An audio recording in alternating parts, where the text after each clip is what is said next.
পাঠ কৰি স্মাৰকপত্ৰ পাঠ কৰে জানো যোনে পঢ়িব নোৱাৰে তাকহে পাঠ কৰি দিম মইতো অলপ চলপ পঢ়িব পাৰোঁ নামঘৰ ভাগি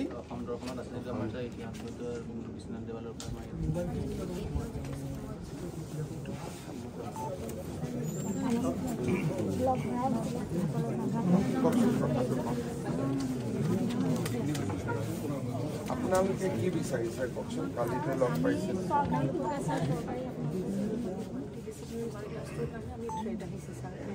সেইটো কাৰণে আমি এতিয়া লৈ পেলাই আকৌ আমি এতিয়া ডেইলি ৱেজত কাম কৰি আছে আৰু দৰমহা পাই আছে কেইদিনত 4টা কালিচা কৰিছিলোঁ ভূপেন্দ্ৰকে হলটো কমপ্লিট কৰিবৰ কাৰণে ঠিক আছে খালি এতিয়া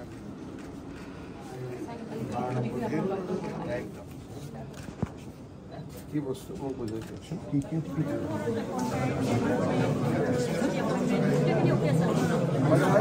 এবাৰ নতুনকৈ হেৰি হ'ব নহয়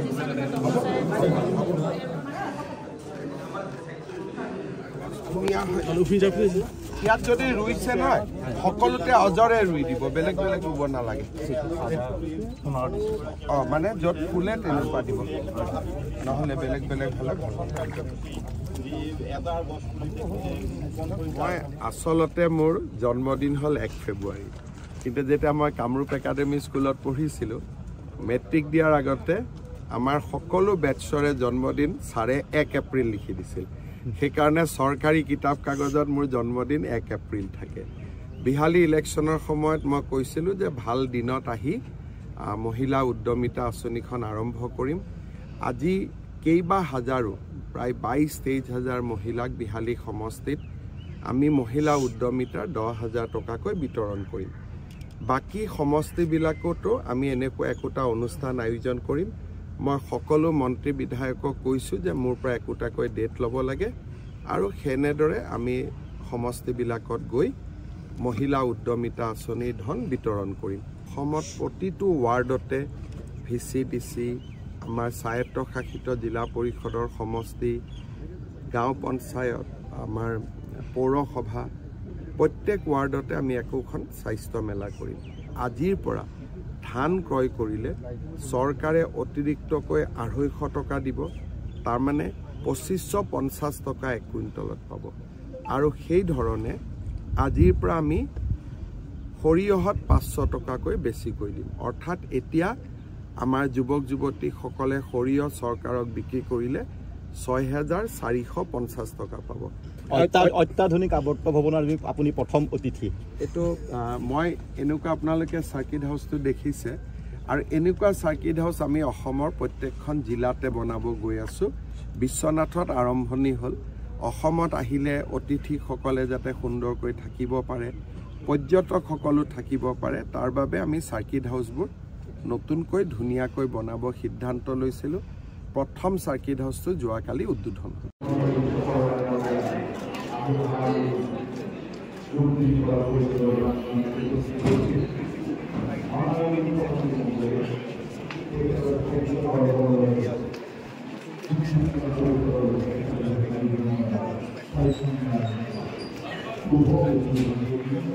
আমি সকলোকে এই পুষ্প হাত চাপৰিৰে মাননীয় মুখ্যমন্ত্ৰী মহোদয়ক অভিবাদন জনাবলৈ অনুৰোধ জনাইছোঁ আধুনিক অসমৰ স্বপ্নদ্ৰষ্টাগৰাকী আমি বিশ্বনাথ জিলা প্ৰশাসনৰ তৰফৰ পৰা ফুলেশ্বৰী দেৱী বিহালী তেখেতক এককালীনভাৱে 2 লাখ টকাৰ চেক প্ৰদান কৰিছে সকলোকে পুষ্প হাত চাপৰিৰে এই অনুষ্ঠানটো আগবঢ়াই নিবলৈ অনুৰোধ জনাইছোঁ ভৱানী জিলা গহপুৰ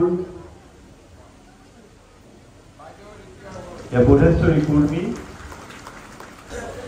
চন্দনা বৰা সাহাৰা খাতুন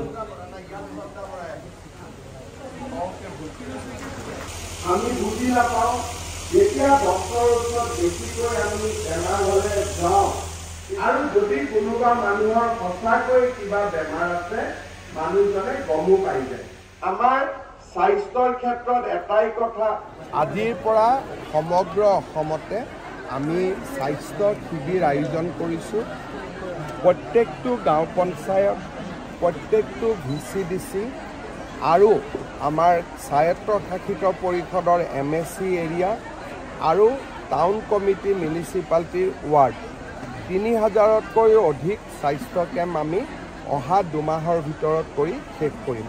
স্বাস্থ্য বিভাগক মই ধন্যবাদ জনাইছোঁ এই মহৎ মহিয়ান প্ৰচেষ্টা। স্যাৰ, বাংলাদেশৰ প্ৰধানমন্ত্ৰীয়ে চীনৰ লগত এটা বুজাপৰা কৰিছে যে নদী ব্যৱস্থাসমূহৰ কাৰণে আৰু যাৰ কাৰণে ভাৰতৰ উত্তৰ পূব অঞ্চলত সংকটত পৰিব। তেখেতৰ এটা বক্তব্য আছিলে, বক্তব্যটো মই তাৰ ওপৰত ৰিয়েকশ্যনো কৰিছোঁ।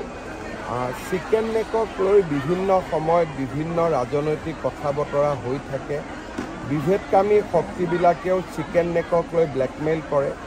মই ভাৰত চৰকাৰক আহ্বান জনাম যে চিকেন নেকৰ তলেদি আণ্ডাৰগ্ৰাউণ্ড আমি ৰাস্তা বনাব লাগে, আণ্ডাৰগ্ৰাউণ্ড ৰেলৱে লাইন বনাব লাগে আৰু ভৱিষ্যতে চিকেন নেকক বাইপাছ কৰি ভূটানৰ মাজেদি আৰু এটা বিকল্প ৰাস্তাৰ ব্যৱস্থাৰ চিন্তা কৰাৰো প্ৰয়োজনীয়তা আছে।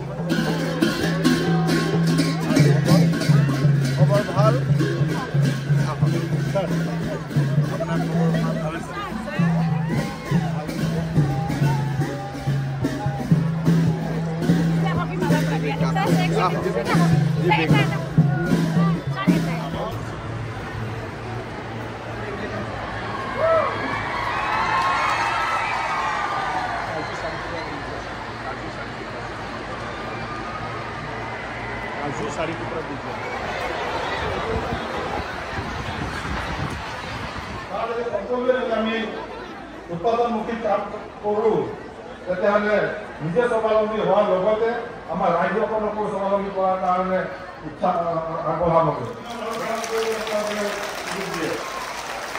অকল উন্নয়নে নহয়, আজি আমাৰ অসমত দেউতাক মাকৰ দায়িত্ব নাই, চব ভাগিনবিলাক মোৰে হৈ গ'ল আৰু এটা ঘৰৰ ল'ৰা ছোৱালী। আজি অসমত 70 লাখ পৰিয়ালৰ হাতত ৰেচন কাৰ্ড আছে। অহা ছেপ্টেম্বৰ মাহত মই আৰু 6 লাখ ৰেচন কাৰ্ড দিম।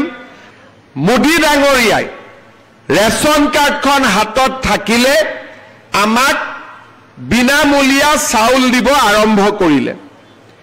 তাৰ পিছত সময় আগবাঢ়িলে, এইবাৰ সিদ্ধান্ত ল'লে যে যাৰ পৰিয়ালৰ ঘৰত ৰেচন কাৰ্ডখন থাকিব তেওঁলোকে বেমাৰ আজাৰ হ'লে 5 লাখ টকালৈকে বিনামূলীয়া হস্পিটালত চিকিৎসা ল'ব পাৰিব।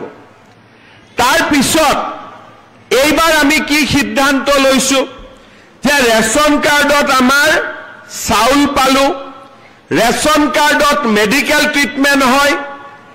এতিয়া কম দিনৰ ভিতৰতে আমি আৰু এটা নতুন আঁচনি আনিম যে যাৰ যাৰ পৰিয়ালত ৰেচন কাৰ্ড আছে বজাৰতকৈ 25 টকা কম দামত তেওঁলোকে 1 কেজিকৈ দালি পাব, বজাৰতকৈ 25 টকা কমত 1 কেজিকৈ চেনি পাব আৰু বজাৰতকৈ 10 টকা দামত 1 কেজিকৈ নিমখ পাব।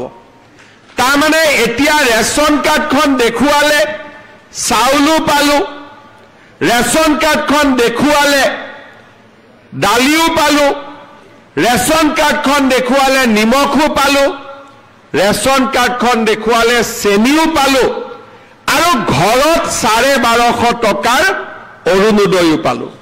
তাৰমানে এতিয়া আপোনালোকে চিন্তা কৰক, অৰুণোদয় পালো, চাউল পালো, 5 লাখ টকালৈকে ট্ৰিটমেণ্ট হ'ল, ৰেচন কাৰ্ডত চাউল পালো, দালি পালো, নিমখ পালো, চেনি পালো আৰু মোৰ ছোৱালীয়ে পঢ়িব গ'লে মামাই বেংক একাউণ্টত টকাও পঠাব।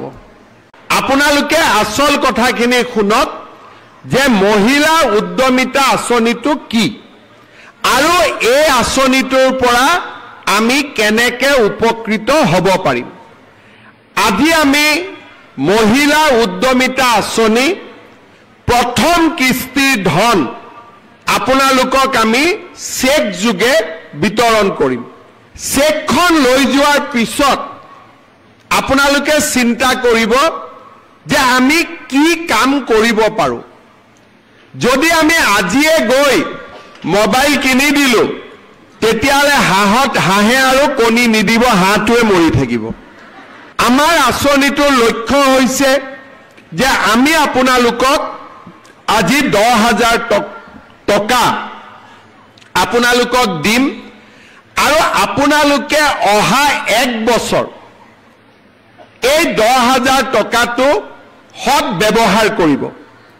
কোনোবাই শালত দিব, কোনোবাৰ গিৰিয়েক বা স্বামীৰ ব্যৱসায় আছে তাতে 10,000 টকাটো দিব, কোনো আপত্তি নাই। বেয়া কামত খৰচ কৰিব নালাগে, ভাল কামত খৰচ কৰাত কোনো আপত্তি নাই। ঘৰত যদি মোৰ বাগিচা আছে, ক্ষুদ্ৰ চাহ খেতি আছে, তাতো লগাই দিয়ক, কোনো অসুবিধা নাই। শালত কৰক, মুৰ্গী কৰক, কণী কৰক, ব্যৱসায় কৰক। 1 বছৰ পিছত আমি আপোনালোকৰ ঘৰে ঘৰে আহি পৰীক্ষা কৰিম। আমি আপোনালোকক সুধিম যে আপোনালোকে টকাটো ক'ত ব্যৱহাৰ কৰিলে। যিসকল আই মাতৃয়ে এই টকাটোৰ সৎ ব্যৱহাৰ কৰিব, অহা বছৰ তেওঁলোকক আমি 25,000 টকাকৈ তেওঁলোকক আমি আগবঢ়াম। এই 25,000 টকাৰ 12,500 মই বেংকৰ পৰা আনি দিম, 12,500 চৰকাৰৰ পৰা দিম। চৰকাৰৰ টকাটো ঘূৰাই দিব নালাগে, বেংকৰ টকাটো ঘূৰাই দিব লাগিব, কিন্তু সুদ দিব নালাগে। বেংকৰ সুদটো চৰকাৰে দিব, মাত্ৰ মূলটো আপোনালোকে ঘূৰাই দিব। আৰু যিসকলে সুন্দৰভাৱে এই 25,000 টকাৰ সৎ ব্যৱহাৰ কৰিব, তেওঁলোকক তৃতীয় বছৰটোত আমি 50,000 টকা কৰি আমি আগবঢ়াম। জোনমণি বসুমতাৰী আৰু কল্পনা পাঠক।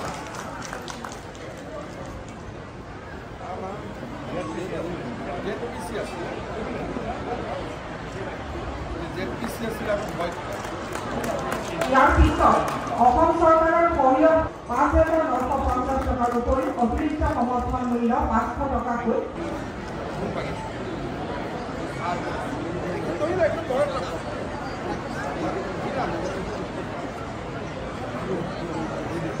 প্ৰতি কুইণ্টল ধানত 2,300 টকাৰ উপৰি অতিৰিক্ত সমৰ্থন প্ৰদান কৰিবলৈ কোৱা হৈছে। তপন বৰা, বিতুমণি। আজি অসম চৰকাৰে বাজেটত ঘোষণা কৰা 3টা কল্যাণমূলক কামৰ শুভাৰম্ভণি কৰিছে। আজিৰ পৰা অসমৰ বিদ্যুতৰ নিৰিখ ঘৰুৱা গ্ৰাহকসকলৰ বাবে 1 টকাকৈ হ্ৰাস পাব। মে' মাহৰ বিলত ইয়াৰ প্ৰতিফলন হ'ব। আজিৰ পৰা ৰাজ্য চৰকাৰে ধানৰ মূল্য 250 টকাকৈ বৃদ্ধি কৰিছে। এতিয়াৰ পৰা ধান 2,550 টকা কৰি আমাৰ কৃষকৰ পৰা আমি কিনা আৰম্ভ কৰিম। আজিৰ পৰা সৰিয়হৰো আমি প্ৰতি কুইণ্টলত 6,450 টকাকৈ কিনা আৰম্ভ কৰিম। 500 টকা আজিৰ পৰা তেওঁলোকে সমৰ্থন মূল্য বেছিকৈ পাব। তৃতীয়তে, অসম চৰকাৰৰ এখন ফ্লেগশ্বিপ স্কিম মহিলা উদ্যমিতা আঁচনি। এই আঁচনিখনৰ জৰিয়তে অসমৰ 30 লাখ মহিলাই প্ৰথম পৰ্যায়ত 10,000 টকা, দ্বিতীয় পৰ্যায়ত 25,000 টকা, তৃতীয় পৰ্যায়ত 50,000 টকা লাভ কৰাৰ বাবে যোগ্য বুলি বিবেচিত হ'ব। প্ৰথম 10,000 টকা বেংকৰ লগত সম্পৰ্ক নাই, সম্পূৰ্ণভাৱে 100% চৰকাৰে আগবঢ়াইছে। আৰু এই আঁচনি আজি আমি বিহালী সমষ্টিত আনুষ্ঠানিকভাৱে মুকলি কৰিছোঁ। বিহালী সমষ্টিৰ 23,000 মহিলাই এই আঁচনিৰ ধন আজি চেক যোগে লাভ কৰিব। আমি অসমৰ প্ৰত্যেকটো সমষ্টিতে একোখনকৈ সভা কৰি এই চেক আমি বিতৰণ কৰিম। বিধায়কসকলে নিজৰ সমষ্টিত কোনদিনাখন মিটিং পাতিব নিৰ্ধাৰণ কৰিব আৰু নিৰ্ধাৰিত দিনত মই বা অসম চৰকাৰৰ কোনোবা এজন মন্ত্ৰীয়ে গৈ এই ধন বিতৰণ কৰিব। বিহালী সমষ্টিৰ নিৰ্বাচনৰ সময়ত মই ৰাইজক প্ৰতিশ্ৰুতি দিছিলোঁ যে বিহালীৰ পৰাই এই আঁচনিটোৰ আৰম্ভণি কৰিম। আজি যি ধৰণে কথা দিছিলোঁ সেই ধৰণে নিজৰ সংকল্প সিদ্ধিলৈ ৰূপান্তৰ কৰিবলৈ পাই সঁচাকৈ আনন্দিত হৈছোঁ। বিহালীৰ ৰাইজক ধন্যবাদ জনাইছোঁ। সাংসদ ৰঞ্জিত দত্ত, বিধায়ক দিগন্ত ঘাটোৱাল, পঞ্চায়ত গ্ৰামোন্নয়ন বিভাগৰ মন্ত্ৰী ৰঞ্জিত দাসক ধন্যবাদ জনাইছোঁ। I love you.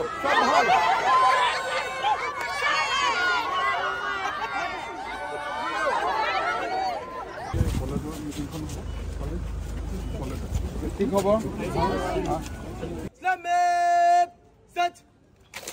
Salman God Batab Sach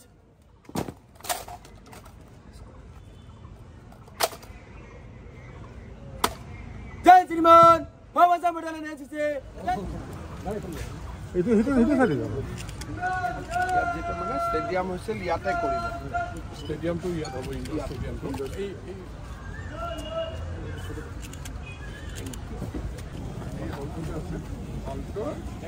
পিছুৱাই হওক না পিছুৱাই হওকচোন এখন ফুটবল ফিল্ড নে ক্ৰিকেট ফিল্ড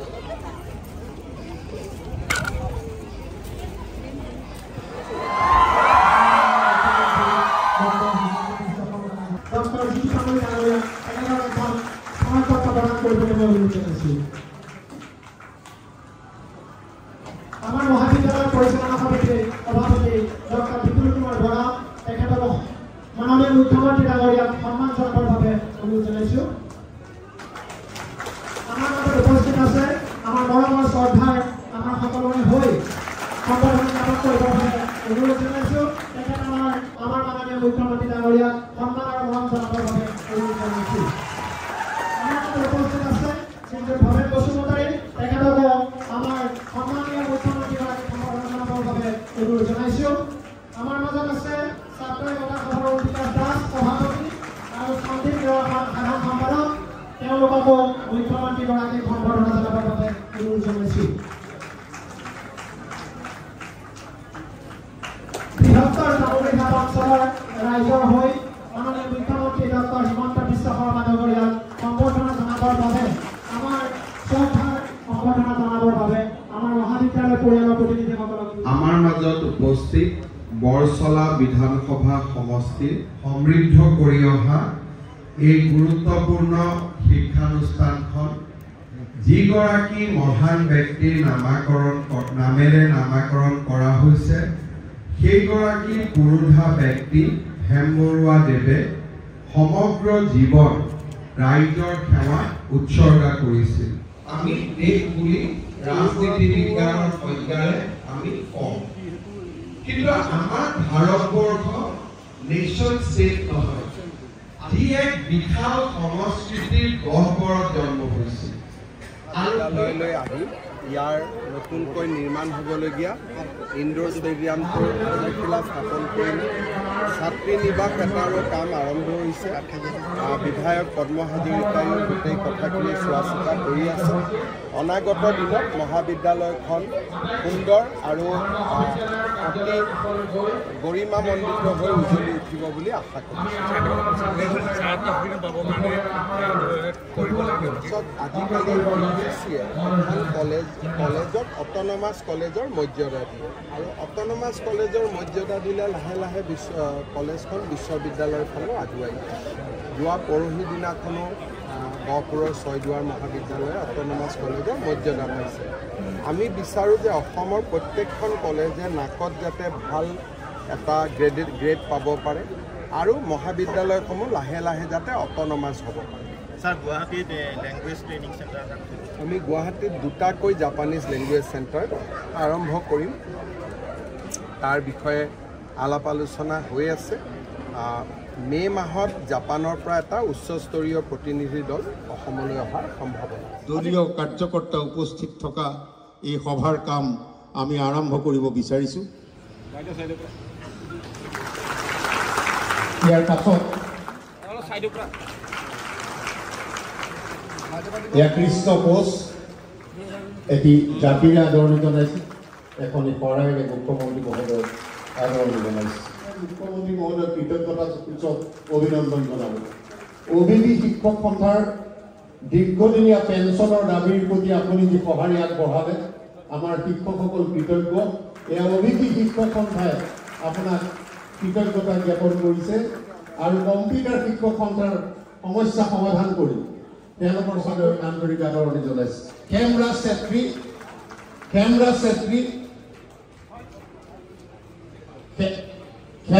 চেত্ৰী এখেতে 2011 চনৰ বিধানসভা নিৰ্বাচনত 32,000 ভোট লাভ কৰি দ্বিতীয় স্থান লাভ কৰিছিল নিৰ্দলীয় প্ৰাৰ্থী হিচাপে। মহোদয় কৃতজ্ঞতা জনাব।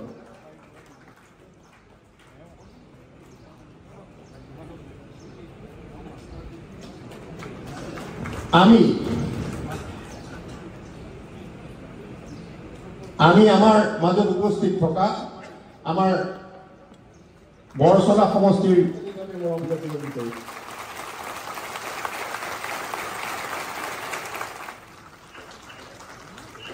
ভৱেন গোস্বামী অৱসৰী শিক্ষক,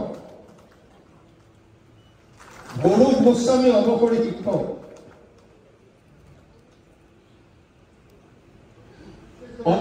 যোগ দিব। ভূপেন বৰদলৈ অৱসৰী শিক্ষক, মাধুৰ্য নাথ শ্বহীদ পৰিয়ালৰ তেখেত মলিন নাথৰ ঘৰতে ভাতৃ মাধুৰ্য নাথে যোগ দিব। দয়াল তছা আকচাৰ নেতা তেওঁ, দয়াল তাছা তেওঁ ৰাজনীতিত এয়া অগ্ৰসৰ হৈছে। এয়া আমাৰ ভৱেন গোস্বামী, অৰূপ ভাগৱতী,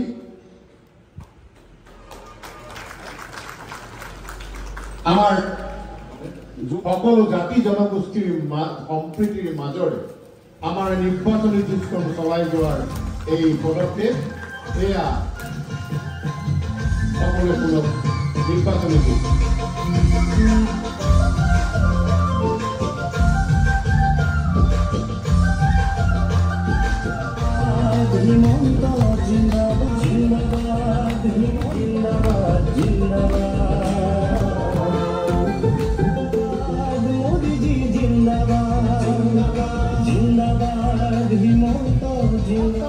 আদৰণি জনাবৰ কাৰণে অনুৰোধ জনাইছো। জনতাৰ মাজলৈ যাব পাৰি। নিৰ্বাচনৰ লোকসভা নিৰ্বাচনৰ আগমুহূৰ্তত আমি এটা পৰ্যায়ৰ কাম কৰিছো, কিন্তু লোকসভা নিৰ্বাচনৰ পঞ্চায়ত নিৰ্বাচন সমাগত। অহা কালিৰ পৰা 5 এপ্ৰিলৰ ভিতৰত পঞ্চায়ত নিৰ্বাচনী আয়োগে আনুষ্ঠানিকভাৱে ঘোষণা কৰিব।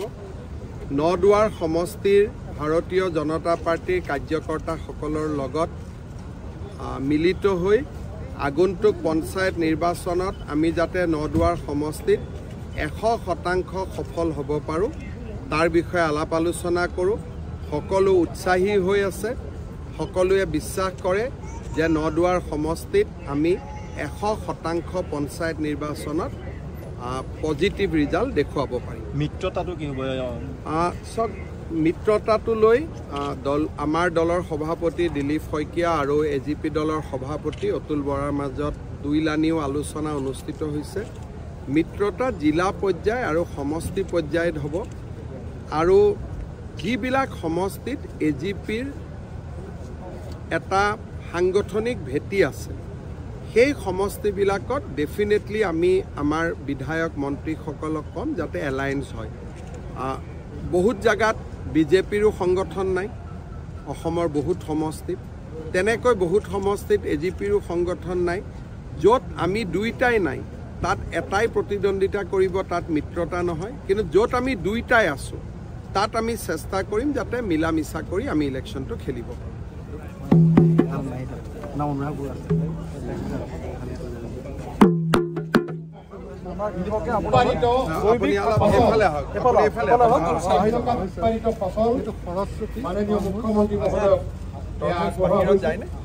মুখ্যমন্ত্ৰী মহোদয় অত্যন্ত আহ্লাদিত হৈছে। এতিয়া আহক আমি গৌৰৱৰ প্ৰতীক আমাৰ বিধায়ক পদ্ম হাজৰিকাদেৱৰ অতি প্ৰিয় এয়া ৰামুৱে মুখ্যমন্ত্ৰী মহোদয়ক আদৰণি জনাইছে। এই ৰামুৱে যেতিয়া বনাঞ্চলৰ পৰা ওলাই আহি বনৰীয়া হাতীয়ে তাণ্ডৱ চলায় তেতিয়া ৰাইজক সহায়ৰ হাত আগবঢ়াবলৈ আগবাঢ়ি যোৱা এয়া আমাৰ মৰমৰ ৰামু। আজিৰ পৰা মাত্ৰ 2 বছৰ আগতে গোৱালপাৰাৰ ৰংজুলিত যেতিয়া লাডেন নামৰ হাতীটোৱে আতংকৰ সৃষ্টি কৰিছিল তেতিয়া ৰামুৱে গৈ উদ্ধাৰ কৰিছিল। এয়া ৰামুৱে মাননীয় মুখ্যমন্ত্ৰী মহোদয়ক আদৰণি জনাইছে। চম্ভালিব পাৰিব কেনেকৈ এয়া কুঁহিয়াৰ খুৱাই মাননীয় মুখ্যমন্ত্ৰী মহোদয়ে এয়া ৰামুক আদৰ কৰিছে। এটা সুন্দৰ পৰিৱেশ, প্ৰাণী আৰু মানুহৰ সম্পৃক্তিৰ সাথী আজি আমি এই অঞ্চলৰ ৰাইজ কন্যাকাৰ চোতালত এটা অভূতপূৰ্ব দৃশ্য। এয়া মাননীয় মুখ্যমন্ত্ৰী মহোদয় কন্যাকা পৰিয়ালৰ মুখ্য কাৰ্যবাহী নীৰজ নিসিম হাজৰিকাই এটা অতি সুন্দৰ পৰিৱেশৰ আমি সাক্ষী হৈছো। কন্যাকাৰ চোতালত আজি অপূৰ্ব পৰিৱেশ। এয়া আমাৰ ৰামুক আগৰটো আছিলে, আগৰটো আমাৰ 4 বছৰ হ'ল। আগৰটোত কিমান প্ৰডাকশ্যন? আগৰটোত আমি বৰ্তমান 7,000 লিটাৰ গাখীৰ সম্পাদন কৰি আছোঁ। তাৰ কেপাচিটি 8,000 লিটাৰ। সেইকাৰণে আমাৰ এটা নতুন প্লাণ্টৰ প্ৰয়োজন হ'ল। যিহেতু SSG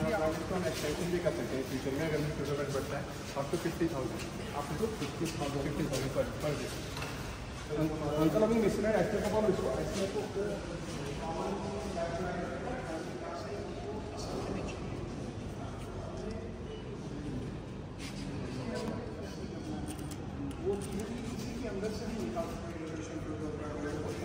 আমাৰ আনকান আগতে কষ্ট বাঢ়ি আছিলে কাৰণ আমাৰ চিলিণ্ডাৰ ব্যৱহাৰ হৈ আছে। এইটোৰ পৰা আপোনাৰ ষ্টিম পাৱাৰ্ড হৈ যাব। আমাৰ ইয়াতে বায়'ফুৱেল দিলে আমাৰ কাম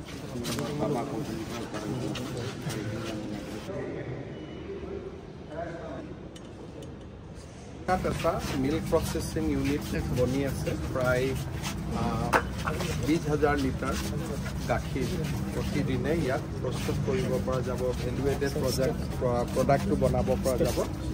প্ৰজেক্টটো চালোঁ, মে' মাহত প্ৰস্তুত হৈ উঠিল। আমাৰ গাখীৰ পৰিশোধন কেন্দ্ৰ প্ৰায় 20,000 লিটাৰ ক্ষমতাৰে কন্যাকাত নিৰ্মাণ কৰি থকা হৈছে। আগতেও এটা 7,000ৰ প্লাণ্ট আছিলে, 27,000 হ'ব। আমাৰ দুখীয়া খেতিয়কসকল, ডায়েৰী ফাৰ্মাৰ্ছসকল উপকৃত হ'ব।